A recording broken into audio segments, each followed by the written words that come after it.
आपको अहम खबर से आगाह करते हैं। सिक्योरिटी इदारों ने जिन्ना इंटरनेशनल एयरपोर्ट और इसके मुल्का इलाकों को रेड जोन करार दे दिया। जिन्ना एयरपोर्ट पर किसी भी गैर कानूनी सरगर्मी की रोकथाम और मशकूक अफराद के दाखिले को रोकने के लिए पुलिस ने अजाफी चेक पोस्टें कायम कर दी हैं। एयरपोर्ट पर अंदरूने और बैरून मुल्क रवाना होने वाले मुसाफिर सिर्फ मुकम्मल क्लियरेंस के बाद ही एयरपोर्ट की हदूद में दाखिल हो सकेंगे। पुलिस ने अजाफी चेक पोस्टें Stargate, CA club road, madam bridge, model मोड़ और ASF रोड चौकी पर कायम की हैं, जहां पुलिस और रेंजर्स मुश्तरका तौर पर शहरियों और मुसाफिरों की चेकिंग करेंगे। ये इक़दामात शहरियों और मुसाफिरों की जान और माल की हिफाजत के लिए किए जा रहे हैं और किसी भी मुमकिन खतरे की रोकथाम के लिए हैं।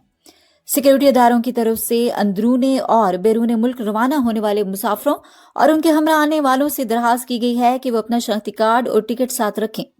रेड जोन में गैर जरूरी दाखिले पर पाबंदी आयद की गई है और पुलिस ने शहरियों को दीगर रास्तों का इस्तेमाल करने की हिदायत दी है ताकि किसी भी परेशानी से बचा जा सके। हमारी अपील है कि आप सिक्योरिटी के इन इक़दामात को समझें और इन पर अमल करें।